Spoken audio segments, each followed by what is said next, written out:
अभी वर्तमान समय में हम देख रहे हैं कि भारत में SC ST जो लोग हैं उन पर अत्याचार और शोषण बढ़ गए। पीछे हमने देखा कि OBC समुदाय पर भी ऐसे अत्याचार जो है होना शुरू हो गए हैं। लेकिन अगर हम भगवान बुद्ध की बात करते हैं तो उनका एक सिद्धांत है 4 आर्य सत्य का, तो उसको भी हमें समझना चाहिए। भगवान बुद्ध कहते हैं कि किसी भी घटना के पीछे कोई ना कोई कारण अवश्य होता है। बिना कारण के कोई भी घटना घटित हो ही नहीं सकती। तो जाहिर सी बात है कि अब जो अत्याचार और शोषण समाज के ऊपर हो रहे हैं उनके पीछे भी कोई ना कोई घटना, कोई ना कोई कारण अवश्य होगा। लेकिन क्या हम वो कारण पूरी ईमानदारी से देख पा रहे हैं? क्या उसकी हम जांच कर पा रहे हैं? ये एक बहुत ही महत्वपूर्ण विषय है। भगवान बुद्ध धम्मपद में कहते हैं, न परेसंग विलोमानी न परेसंग कथा कतंग अतनो व्यवेख्य कतानी अकतानी च, कि दूसरे क्या कर रहे हैं और दूसरे क्या नहीं कर रहे हैं ये मत देखिए, लेकिन मैं क्या कर रहा हूं और मैं क्या नहीं कर रहा हूं ये बहुत महत्वपूर्ण है, इसको देखिए। लेकिन अगर हम अपनी जिंदगी का आकलन करें, जब से पैदा हुए हैं अब तक केवल दूसरों को ही देखते आए हैं, दूसरों के ही सर सारे दोष मढ़ते आए हैं, और यही हमारी सभी समस्याओं का बुनियादी कारण है। और इस कारण को हम समझ नहीं पाए हैं। हमारे बीच में परम पूज्य बाबा साहेब डॉक्टर भीमराव अंबेडकर जैसी महानतम हस्ती पैदा हुई, लेकिन हम उनके विचारों से महरूम हैं। किसी विचारक ने कहा कि व्यक्ति मर जाता है लेकिन विचार नहीं मरता। बाबा साहेब डॉक्टर भीमराव अंबेडकर ने उसको करेक्ट करते हुए कहा कि व्यक्ति के साथ उसका विचार भी मर जाता है अगर उस विचार का प्रचार नहीं होता। तो परम पूज्य बाबा साहेब डॉक्टर भीमराव अंबेडकर दुनिया का सूरज, ज्ञान का प्रतीक, द ग्रेटेस्ट इंडियन, ऐसी उपाधियों से उनको नवाजा गया। दूसरा अन्य कोई पुरुष जो है इस दुनिया में ऐसी उपाधियों वाला नहीं है। लेकिन ये हमारे लिए बड़े दुर्भाग्य की बात है कि परम पूज्य बाबा साहेब डॉक्टर भीमराव अंबेडकर जो इस दुनिया की महानतम हस्ती हैं, वो इस समाज के दुख, दर्द, शोषण, अत्याचार उसका इलाज करना चाहते हैं। लेकिन समस्या ये है कि हम सामाजिक बेईमानी कर जाते हैं। मैं अक्सर असली खाने और नकली खाने की बात करता हूं। नकली खाना हुआ लोभ, लालच और निजी स्वार्थ का, और असली खाना हुआ त्याग, समर्पण और बलिदान का। मापदंड दे दिया है, खुद से देख लें कि अब तक समाज ने कौन सा खाना खाया है। जब जब हमारे समाज में किसी ने असली खाना खाया, मिशन मूवमेंट का, त्याग, समर्पण, बलिदान किया, तो समाज आगे बढ़ता हुआ दिखाई दिया। आज हम संविधान संविधान तो चिल्लाते हैं, लेकिन संविधान का शोषण करके उसको चूस दिया है हमने। और जब किसी व्यक्ति का शोषण हो जाए तो वो कराहने लगता है। इसी तरह से आज संविधान भी कराह रहा है। आज चारों तरफ से आवाज आ रही है कि संविधान खतरे में है, लोकतंत्र खतरे में है, हमारे हक अधिकार खतरे में है। मैं सुनता हूं तो बड़ा ताज्जुब करता हूं। एक अकेले अंबेडकर जिन्होंने हमें संविधान दे दिया, लोकतंत्र दे दिया, तमाम हक अधिकार दे दिए, आरक्षण दे दिया, अकेले अंबेडकर ने। उस समय पढ़े लिखे कितने थे हमारे समाज में, और उनको अपोज करने वाले लोग कितने थे, कितनी भारी संख्या में, और वो कितना स्तर रखते थे पढ़ाई लिखाई का। और आज की डेट में अगर मैं अपने समाज को देखता हूं तो लाखों करोड़ों लोग हमारे बीच में आज पढ़े लिखे हैं। तमाम जजेस सुप्रीम कोर्ट तक सारे पढ़े लिखे हैं, तमाम IAS IPS सब पढ़े लिखे हैं, MLA MP सब पढ़े लिखे हैं, कोई अनपढ़ नहीं है। लेकिन फिर भी चारों तरफ से आवाज आ रही है कि संविधान खतरे में है। तो हमें सोचना चाहिए कि आखिर कारण क्या है। एक अकेला अंबेडकर ज्यादा होता है या लाखों करोड़ों लोग पढ़े लिखे वो ज्यादा होते हैं? तो मुझे तो यही लगता है कि हमने सामाजिक बेईमानी की है। हमने केवल अपना अपना सोचा है। अभी DC साहब भी बोलकर गए कि शिक्षित बनो, संगठित रहो, संघर्ष करो। लेकिन मुझे लगता है कि ऐसा बाबा साहेब ने नहीं बोला। बाबा साहेब ने अंग्रेजी में लिखा, सारा साहित्य अंग्रेजी में लिखते थे, तो उन्होंने लिखा एजुकेट, एगिटेट एंड ऑर्गेनाइज। एजुकेट का मतलब हमने निकाला हिंदी में शिक्षित बनो। क्या सही है क्या है? क्या है? शिक्षित करो, वर्ब है। तो शिक्षित बनो में और शिक्षित करो में कितना फर्क है। और बाबा साहेब जो अपनी जिंदगी में कभी सुख चैन से नहीं जी रहे हैं, सारा त्याग समर्पण बलिदान समाज के लिए कर रहे हैं, तो वो किसी को स्वार्थपूर्ण वाक्य कैसे दे सकते हैं? जब हमने अपनी शिक्षा पर जोर दिया तो हम शिक्षित हो गए, और वो शिक्षा किसके काम आई? हमारे काम आई। नौकरी हासिल की, बिजनेस किया, अपना पेट भरा, अपने बच्चों का भरा, केवल अपना, स्वार्थपूर्ण। फिर दूसरा क्या शब्द है? एगिटेट। एगिटेट का हमने क्या मतलब निकाला? संगठित रहो। अब एगिटेट का मतलब क्या संगठन होता है? नहीं होता। संगठन का तो जो अंग्रेजी है वो ऑर्गेनाइज होती है, ऑर्गेनाइजेशन होता है। ये शब्द कहां से आ गया? ये जो शब्द है ये बाबा साहेब कथन नहीं है, ये शब्द हमारी भावनाओं को व्यक्त करने का तरीका है कि भाई जब हम शिक्षित हो जाएंगे तो संगठित हो जाएंगे, क्यों समझेंगे संगठन को। जब संगठित हो जाएंगे तब संघर्ष करेंगे, तब लड़ाई करेंगे। ये हमारी भावना है, क्योंकि हमारे मन मस्तिष्क में ये ब्राह्मणवाद, मनुवाद जमकर बैठा हुआ है। हम मनुवाद को, ब्राह्मणवाद को लगातार कोसने का काम तो करते हैं, लेकिन मनुवाद और ब्राह्मणवाद क्या है इसको समझने का बिल्कुल भी प्रयास नहीं करते। तो इसी तरह से जो आंदोलन करो, आंदोलित करो, इसको समझने के लिए मैं एक उदाहरण देता हूं। दो बच्चे एक ही क्लास में पढ़ रहे हैं, इतिहास की क्लास है, और एक घटना पढ़ रहे हैं कि उनके किसी जिले में, किसी गांव में कुछ दलितों पर अत्याचार हुए, उनके समाज के लोग थे, इतनी हत्याएं हो गई, इतना नुकसान हो गया। एक स्टूडेंट जो है अच्छी तरह से उसको पढ़कर, अच्छी तरह से उनको याद करके सारे फैक्ट्स को, और एग्जाम में बैठता है, परीक्षा देकर आता है, अच्छे नंबर लेकर आता है। अच्छे नंबर आए तो नौकरी भी लग जाती है। अब नौकरी लग गई तो फिर जीवन में ऐसो आराम ही आना है, मजे की जिंदगी होगी। वहीं पर दूसरा बच्चा भी पढ़ रहा है, लेकिन उस घटना को पढ़ने के बाद उसकी जो है नींद उड़ गई। मेरे समाज पे अत्याचार हुआ, ये अत्याचार क्यों हुआ, इस अत्याचार को रोकने के लिए मैं क्या कर सकता हूं। तो दोनों बातों में फर्क है। अभी हमने आंदोलन का जो मतलब लिया, केवल सड़कों पर उतरकर दंगा करना, रोड जाम करना, इन्हीं सब चीजों में लिया, प्रशासन से अपनी बातें बनवाना।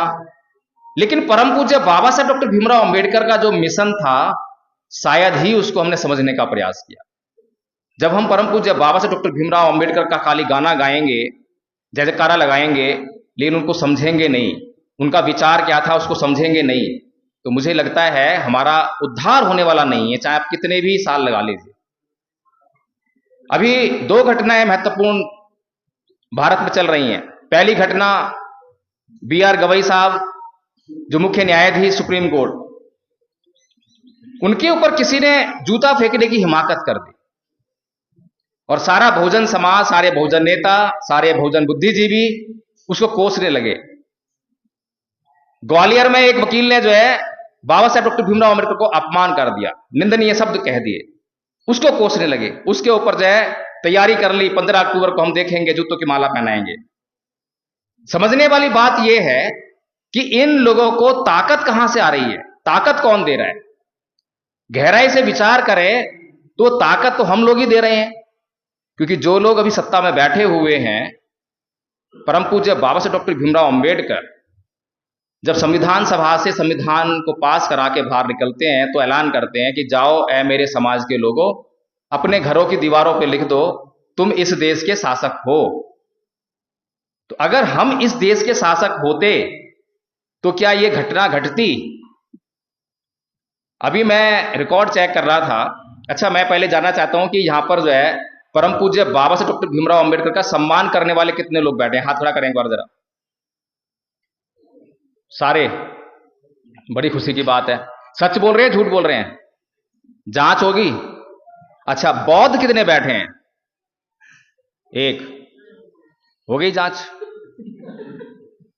मैंने कहा सामाजिक बेईमान चल रही है।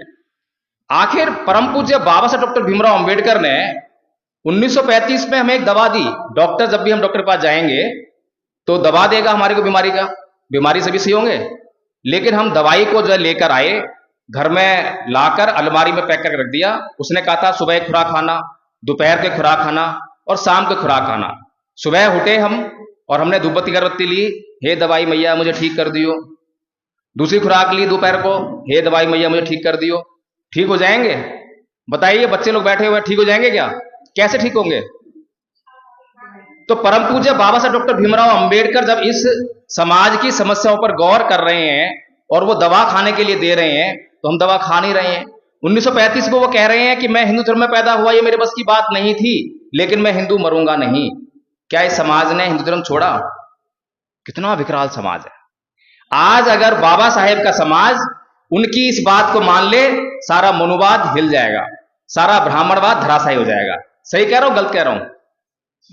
तो ताकत किसने दी उसको? जो लोग हम पर अत्याचार कर रहे हैं, ताकत कहां से आ रही है? ताकत तो हम ही दे रहे हैं। और सारा दिन चिल्लाते हैं मनुवाद, ब्राह्मणवाद, मनुवाद, ब्राह्मणवाद। इसीलिए बुद्ध ने कहा ना परे संकलो माने न परे संकता कतंग अतनो व्यवेक्य कतानि कतानि च। हमारा एक एक महापुरुष बड़ा महत्वपूर्ण है, उसकी एक एक बात बहुत महत्वपूर्ण है। लेकिन हमारे भीतर समस्या है कि हम अपने महापुरुषों को समझना ही नहीं चाहते, जानना ही नहीं चाहते। अब यहां मूर्ति लगा दी है, यहां पर जो कमेटी है उन्होंने बहुत बड़ा काम किया है, क्योंकि मूर्ति लगती है हमें प्रेरणा आती है कि ये व्यक्ति कौन है, इसका विचार क्या है। जब हम उसका विचार जानते हैं तब प्रेरणा मिलती है। खाली मूर्ति देखिए तो अंबेडकर की मूर्ति है, अछूतों का उद्धार करने वाला है, संविधान लिखने वाला है।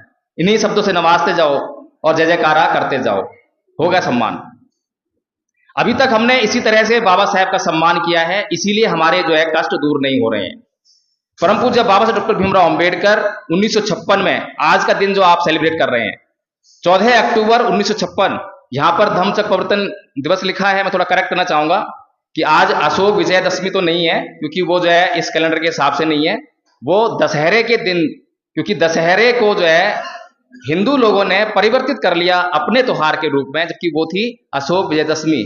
उसको बाबा साहेब ने इतिहास में से निकाला, खोजा और उसको कन्वर्ट करने के लिए, रिकन्वर्ट करने के लिए कि ये हमारा पर्व है। तो इसीलिए उन्होंने जो है उसी दिन को धम्म दीक्षा के लिए चुना। तो धम्मचक्र प्रवर्तन तो एक ही बार हुआ था। धम्मचक्र प्रवर्तन का होता है कि जब धम्म का पहिया घूमना शुरू हो जाए, वो बुद्ध ने जो है सारनाथ में जब 5 परिव्राजकों को अपना पहला धर्मोपदेश दिया था, उस दिन हुआ था। उसके बाद अशोक और बाबा साहेब दोनों की धम्म दीक्षा हुई, उन्होंने धम्म को ग्रहण किया। तो धम्म दीक्षा दिवस है आज। तो इसलिए हमें जो है ये जो दूसरी दवाई बाबा साहेब ने दी, ये बड़ी महत्वपूर्ण है। अब आपके सामने 22 प्रतिज्ञाएं लिखी हुई हैं। कितने लोगों ने पढ़ी? हाथ खड़ा करें। अभी तो कह रहे थे हम बाबा साहेब का सम्मान करते हैं। अभी तो मैं, क्योंकि यहां पर आपके सामने बोल रहा हूं, और भी वक्ता हैं, इसलिए मैं ज्यादा समय नहीं ले सकता। अगर ज्यादा समय होता तो एक एक चीज आपको खुल बताता कि हम बाबा साहेब का सम्मान बिल्कुल नहीं करते, बल्कि बाबा साहेब का अपमान करते हैं। उदाहरण देना चाहूंगा। आदरणीय धर्मपाल चंद्रा जी बैठे हैं, अगर मैं इनके रोज पैर छूकर और अपने काम पर जाऊं तो सारा चंबा जिला बोलेगा कि भाई एडवोकेट जय भीम प्रकाश जो है बहुत अच्छा व्यक्ति है, बहुत सम्मान करता है धर्मचंद्रा जी। और धर्मपाल चंद्रा जी एक दिन मुझसे कहें कि बेटा जरा एक गिलास पानी दे दियो, और मैं कहूं अरे ले लेना, मैं लेट रहा हूं। सम्मान हुआ? क्या हुआ? अपमान हुआ ना। तो समझ गए अब सम्मान और अपमान। परम पूज्य बाबा साहब डॉक्टर भीमराव अंबेडकर हमारी पीड़ा को देखकर उस समय परेशान थे, तो क्या आज खुश होंगे? आज भी तो परेशान हो रहे होंगे। तो आज ही वो चाहते हैं कि ये समाज मेरी बातों को मान ले, और मैं जो इसको दवा दे रहा हूं दवा खा ले। दवा खाते ही इसका जो है इलाज शुरू हो जाएगा। लेकिन समस्या बड़ी गंभीर है। अभी मैं ये जानना चाहता हूं कि इस देश में हम बौद्ध धर्म को क्यों नहीं अपनाते हैं? बौद्ध धर्म है क्या? अभी तक बौद्ध धर्म का प्रतीकात्मक प्रचार हुआ। बौद्ध धर्म का यही है नारा, करुणा मैत्री भाईचारा। और बौद्धों के भीतर झांक के देखो तो करुणा नहीं है, मैत्री नहीं है, भाईचारा बिल्कुल नहीं है, केवल नारा नारा रह गया। बौद्ध धर्म की क्या पहचान? मानव मानव एक समान, नारा नारा रह गया। ऐसे प्रचार नहीं होता। उदाहरण देकर समझाना चाहूंगा। हमारे एक रियल घटना है, बिल्कुल रियल। हमारे एक मित्र हैं, दिल्ली पुलिस में एएसआई के पद पर हैं। तो हम दोनों हस्बैंड वाइफ, और वो दोनों हस्बैंड वाइफ दोनों पार्क में रोज सुबह मिला करते थे, और रोज सुबह सुबह एक गाथा याद कर रहे थे धम्मपद की। अकोछी मांग अवधि मांगा जिनी मांगा हासी में ये चतंग उपनहंती वेरंग तेसंग नैसम्मति। तो ये गाथा उनको याद कराई, हिंदी में अनुवाद भी इसका याद कराया कि भाई जो उसने मुझे मारा, उसने मुझे पीटा, उसने मुझे लूटा, उसने मुझे जीत लिया, उसने सब कुछ लूट लिया, जो इस प्रकार की बातें अपने मन में बनाए रखता है उसका वैर कभी शांत नहीं होता। एक दिन उनकी मैडम का फोन आया, प्रकाश जी घर आ जाइए, 3 दिन से बोलचाल नहीं है, बड़ी गंभीर समस्या। हम लोग घर पे गए तो साहब ड्यूटी से वापस आए और मैडम उनके लिए पानी लेकर आए। तो उनको देखते ही बोलते हैं, अगर ये लोग घर पर ना आए होते तो ये पानी का गिलास तेरे मुंह पर देके मारता। बताइए, गंभीर समस्या। मैंने उनसे केवल एक बात पूछी कि आदरणीय जी ये बताइए, हम हर रोज जो है एक गाथा याद करते हैं, उसका मतलब क्या है, मुझे बस मतलब बता दीजिए। इतना पूछना था और पूछते ही जो है उनके चेहरे पे मुस्कान आ गई, हंस पड़े और वो पानी का गिलास लिया, पानी पिया और सारा कलेश तुरंत खत्म। भगवान बुद्ध का धम्म जो है प्रतीकात्मक नहीं है, भगवान बुद्ध का धर्म दवा है, और इस दवा का जिसने इस्तेमाल किया उसने इसको एक्सपीरियंस किया। जैसे आप लोगों ने भी कोई ना कोई दवा खाई होगी अपने जिंदगी में जो है, और जैसी वो दवा फायदा करती है फिर किसी को कहने की जरूरत नहीं पड़ती कि जाओ उस दवा का प्रचार करो या तनख्वाह मिलेगी। आप खुद जा जाकर अपने रिश्तेदारों को, पड़ोसी को, जिसको भी वो बीमारी है तुरंत बताते हो। ऐसी बुद्ध का धम्म है। पूरे संसार में जितने भी अन्य संप्रदाय हैं उनका जो इतिहास है वो रक्त रंजित इतिहास है, बिना रक्त बहाए लोभ लालच के धर्म नहीं फैले उनके। लेकिन भगवान बुद्ध का धर्म जो है एकमात्र धर्म ऐसा है जिसको प्रचारित करने के लिए एक बूंद रक्त की नहीं बही और पूरे संसार में फैला। कैसे फैला? नारे से नहीं फैला, एक्सपीरियंस करके फैला। क्योंकि इससे जो है हमारे घरों में जो समस्या है वो हल हो रही है। आप सभी लोग बीमार तो नहीं है कोई भी? सभी लोग स्वस्थ हैं? स्वस्थ हैं? अच्छा, क्रोध कितने लोग करते हैं? क्रोध करते नहीं करते? गुस्सा करते हैं? अच्छा, गुस्सा बीमारी नहीं है। सोचिए, काम, क्रोध, मोह, लोभ, द्वेष, तृष्णा, ईर्ष्या, राग इत्यादि ये जो बीमारियां हैं, जो असली जड़ है, हम तो क्या सोचते हैं कैंसर, टीबी, जुकाम, इसी को बीमारी समझते हैं, लेकिन जो बीमारी की असली जड़ है उसको तो बीमारी मानते नहीं है। अच्छा, धार्मिक कितने लोग बैठे हैं? धार्मिक लोग, धर्म को मानने वाले, किसी न किसी धर्म को मानने वाले, अभी बौद्ध धर्म को नहीं मानते पता है मुझे, सारे धार्मिक हैं। कोई हिंदू धर्म को, कोई मुसलमान धर्म को मानते होंगे, सारे धार्मिक हैं। चलिए, गाली कितने लोग देते हैं? गाली कितने लोग देते हैं? अब देखिए धार्मिकता क्या है, सोचिए, क्या गाली देना धर्म है? गुस्सा करना धर्म है? झगड़ा करना धर्म है? एक आदमी अपने आप को हिंदू कहता है, मंदिर में जाता है, वहां पर धूप बत्ती करता है, अगरबत्ती करता है, जल चढ़ाता है, दूध चढ़ाता है। दूसरा आदमी जो है मंदिर मस्जिद जाता है, नमाज पढ़ता है, रोजे रखता है। अब ये दोनों आदमी जब मंदिर मस्जिद से घर वापस लौटते हैं तो अपनी बीवी से झगड़ा करते हैं, अपने बच्चों में झगड़ा करते हैं, अड़ोसी पड़ोस झगड़ा करते हैं। अब बताइए कि धर्म की जरूरत कहां थी, घर पर या मंदिर मस्जिद में? समझ में आ गया धर्म क्या है? और अभी तक हम धर्म किसको मान रहे थे?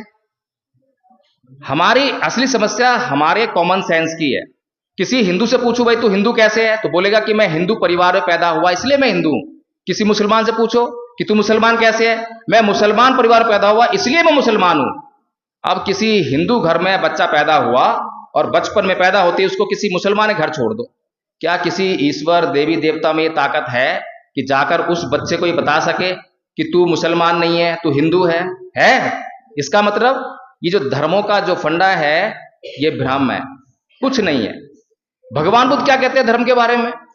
भगवान बुद्ध कहते हैं सब पापस अकर्णं कुशलस्य उपसंपदा सचित पर्योदपन्न एतं बुद्धानुशासन। सभी प्रकार के पाप कर्मों का ना करना और सभी प्रकार के पुण्य कर्म यानी सही कर्मों, अच्छे कर्मों का करना, यही धर्म है। अब बताइए ये धर्म की परिभाषा कैसी है? यूनिवर्सल हुई है ना? हुई? यूनिवर्सल है कि नहीं है? इस परिभाषा से कोई हिंदू इंकार कर देगा, कोई मुसलमान इंकार कर देगा? कर सकता है कोई? मेरी बातों में रुचि नहीं आ रही है? समझ में नहीं आ रही है? आ रही है। तो भगवान बुद्ध जो कह रहे हैं वो सनातन है, एटर्नल है। अभी सनातन शब्द के पीछे बहुत बहस चढ़ी कि हम सनातनी, हम सनातनी। लेकिन सनातन है क्या, इसको समझ नहीं पाए। सनातन का मतलब होता है, 3 शब्दों का आप इस्तेमाल कीजिए, सार्वजनीन, सार्वभौमिक और सर्वकालिक। जिसमें, जिस शब्द में, जिस सिद्धांत में, जिस नियम में ये 3 बातें शामिल हो जाएं, आंख बंद कर कह दी ये सनातन है। जो किसी भी काल यानी किसी भी समय अप्लाई करो तो एक जैसा परिणाम आए, किसी भी देश में चले जाओ अप्लाई करो एक जैसा परिणाम आए, किसी भी व्यक्ति पर अप्लाई करो एक जैसा परिणाम आए, तो वो सनातन है, एटर्नल है। अभी मैंने जितनी बातें भगवान बुद्ध के बारे में बताई हैं, अभी 2 सिद्धांत बताए हैं मैंने आपको, दोनों सिद्धांत एटर्नल हैं, कहीं भी लागू कीजिए, कोई बुरा नहीं करने वाला।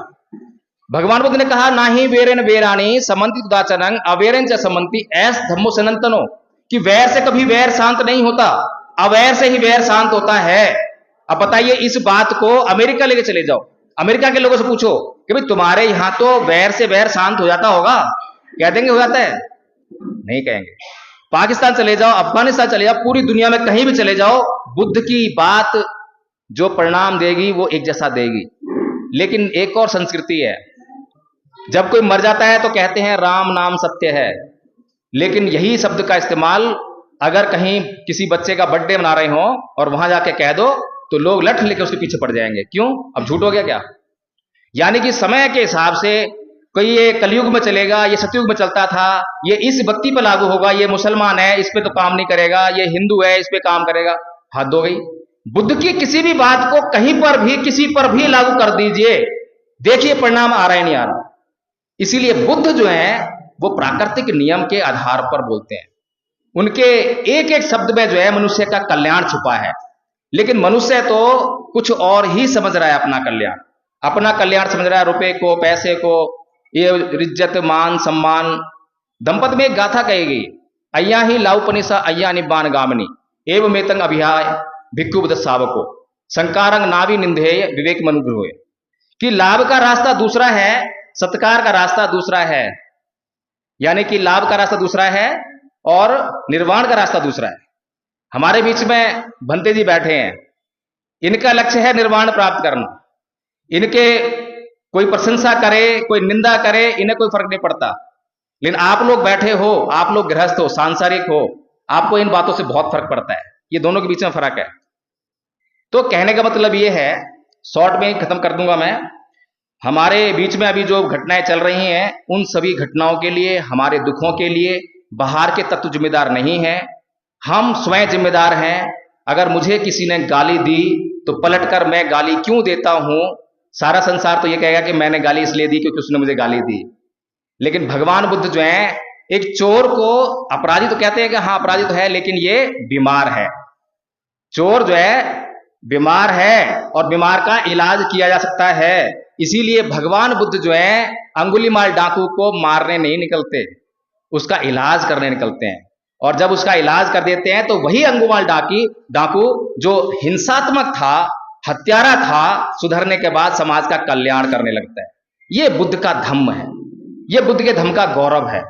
हम समाज को सुधार सकते हैं, लेकिन हम तो बचपन से ही हिंसा, बदले की भावना, हिंसा, गाली का बदला गाली, यही सब सुनते आए हैं, सीखते आए हैं, तो धम्म कहां सीखेंगे? तो बाबा साहेब डॉक्टर भीमराव अंबेडकर विश्व के सबसे पढ़े लिखे, सबसे विद्वान, सर्वश्रेष्ठ व्यक्ति, लेकिन हमने कसम खा रखी है कि हम बाबा साहेब का अपमान करके रहेंगे। सही कह रहा हूं, गलत कह रहा हूं? आज समझ में बात आ गई है? आप लोगों के मेरे पास नंबर आ गए हैं, आपने वो रजिस्टर में लिख दिए होंगे नंबर जो है। चंबा में पहली बार आया हूं, आदरणीय धर्मपाल चंद्रा जी का मैं आभार व्यक्त करता हूं कि उन्होंने यहां मुझे बुलाया है, मौका दिया है आप लोगों से मिलने का। और मैं चाहूंगा कि ये जो कारवां है बाबा साहेब को समझने का और इस धम्म से पूरे चंबा डिस्ट्रिक्ट को उनका कल्याण करने का, इसमें कल्याण ही कल्याण है। किसी के प्रति कोई अपमान शब्द नहीं है, किसी का अपमान नहीं है, हम किसी से कुछ नहीं कह रहे हैं। जब हम अपना परिष्कार कर लेंगे तो सारे समाज का परिष्कार होने लगेगा। तो इसीलिए इस चंबा डिस्ट्रिक्ट में भी हमें जो है इस धम्म का प्रचार प्रसार करना है। और जो ये समिति है, मैं देख रहा हूं कि बहुत अच्छा काम कर रही है, यहाँ पर उसके लिए संघर्ष कर रहे हैं। जब तक हम समाज का परिष्कार ना कर लें तब तक तो हमें मांगे रखनी पड़ेंगी। लेकिन जिस दिन आपका परिष्कार हो गया, बाबा साहेब का सपना था, बाबा साहेब ने 1950 में संविधान को लागू करवाया और 56 में धर्म परिवर्तन कर रहे हैं। संविधान हमारी सभी समस्याओं का हल नहीं है, लेकिन बाबा साहेब 1956 में कहते हैं कि मेरे समाज के लिए बौद्ध धर्म जरूरी है और बौद्ध धर्म मेरे समाज की सभी समस्याओं का हल है। बाबा साहेब गलत नहीं हो सकते, लेकिन बाबा साहेब को गलत करने का ठेका हमने ले रखा है। हम पल पल हर बात से बाबा साहेब को गलत साबित कर रहे हैं।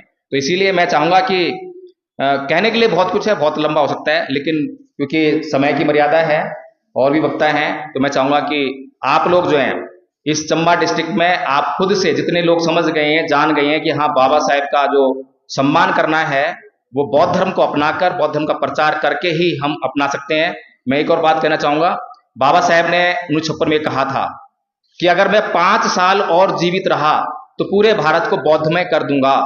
भारत को बौद्धमय करने में भारत का कल्याण है, लेकिन ये जिम्मेदारी अब बाबा साहेब के अनुयायियों पर आ गई है। और एक बात, जब कार्ल मार्क्स की मृत्यु हुई तो केवल 14 लोग थे उसके साथ, केवल 14 लोग, और जब बाबा साहेब के साथ में धर्मांतरण कर रहे हैं लोग जो है तो 5 लाख से अधिक लोग हैं।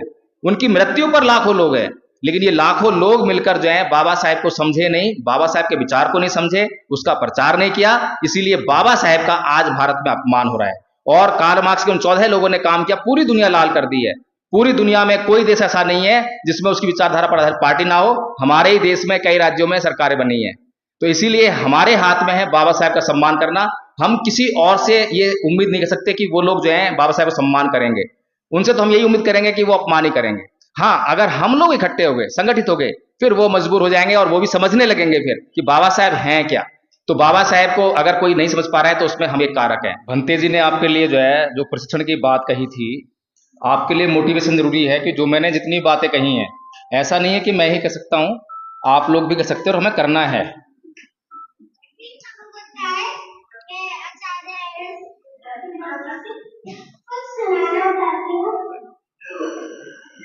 नमो तस्य भगवतो अरहतो सम्मा संबुद्धस्य। अर्थात मैं उन सम्यक संबुद्ध को नमन करती हूँ जिन्होंने अपनी समस्त इंद्रियों पर पूर्णता नियंत्रण स्थापित करके अपने चित्त कलेशों का अंत कर दिया और काम, क्रोध, लोभ, द्वेष, ईर्ष्या, राग इत्यादि को अपने चित्त से निकाल भगवान अपने चित्त को परिशुद्ध किया।